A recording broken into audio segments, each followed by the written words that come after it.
السلام عليكم ورحمة الله وبركاته. دعوتك إن جرى جرتو بقى جراتم بقى رجل سووني أرى أن دبتشو دابديمو واي سلامتاتي واي سلامتا واي أمانتاتي سلامتا خيرتنا متقوى كمت السلام عليكم تعالى وبركاته جدا تعالى جتشجر كوني جتش ترفيدا جتش ترفين ماليف تاودن سلامتا نكا نبير دفت تهودا قبا نبي را akkasitti hin dhufne ta'ala jechuun kuni eessaa dhufe kanaafu mee viidiyoo kana sheer waliif godha obboleeyyan keessan biraan gahaa namoonni viidiyoo kana agartan immoo mee naqunnamuu ni dandeessan lakkoofsa koollee asirratti gad hindiisa mee salaamtaan akkanaa kun eessaa bahee eessaa argame akkasi obboleeyyan keenya mee akkii nabiirraa itti dhufe assalaamu alaykum warahmatullaahi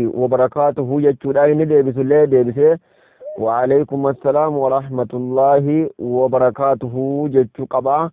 kana kan beennu kan agarreef kanuma warreen immoo bakka akkanaa kitaaba akkanaa keessatti agarree jettanusi waa hundaafuu naqunnamuu ni dandeessanii wanni asirratti waa walii maxxansinuu waa'ee baruu fi barsiisuuti.